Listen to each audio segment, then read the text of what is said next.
Hi again, thanks for joining me. I'm going to start by quoting something from Martin Luther King, and it goes like this. The supreme task is to organise and unite people so that their anger becomes a transforming force. And this is what we're going to be talking about today. The title of this video is What to Do About Our Anger. Well, anger is a very natural, a very normal emotion that we all feel. But anger comes from a deeper place. It comes from a deeper emotion, an emotion that we haven't dealt with. It comes from pain. It comes from an inner hurting, something that's happened in the past to us, many things that have happened to us in the past. But it also comes from powerlessness. When we feel powerless, we tend to get angry. We want power over things. We want to be able to control things, and we feel like we can't.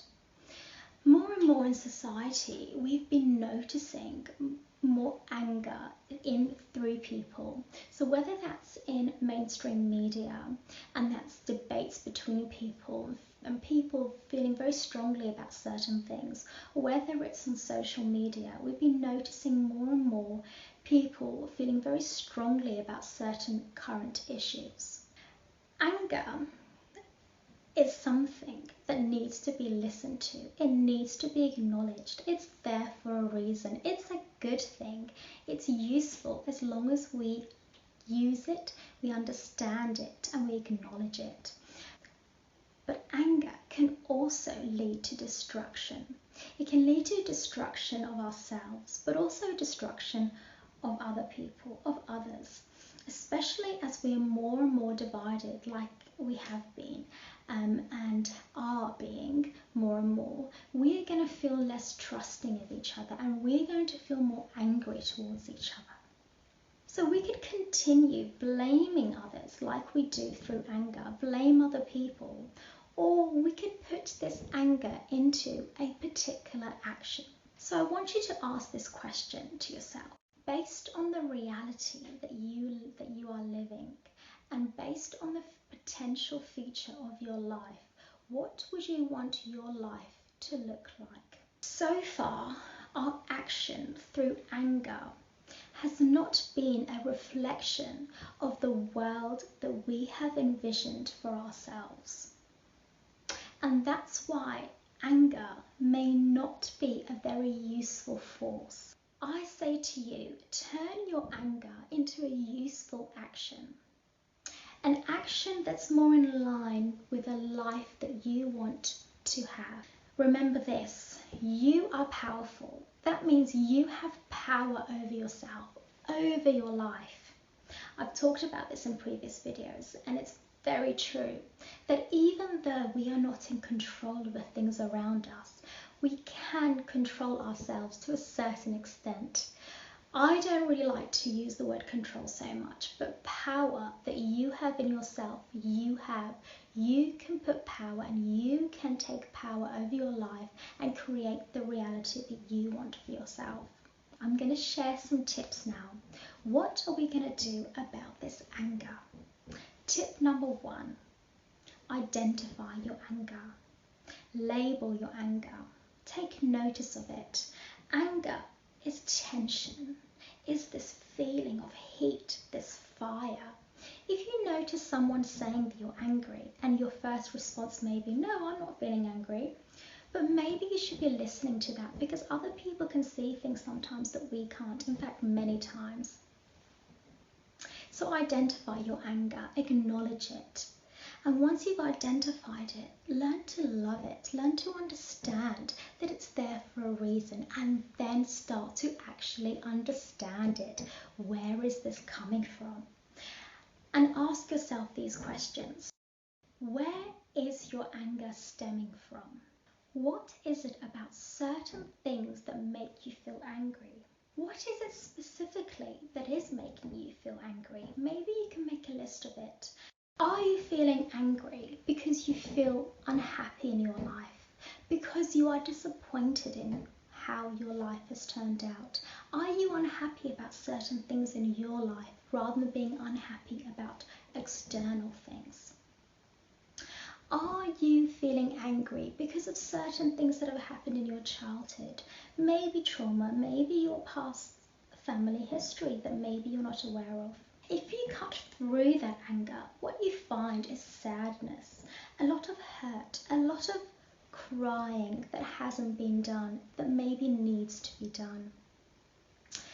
I'm going to share an example now, and it's about a woman that absolutely hates the government and hates the system the way it is and the way it treats its citizens.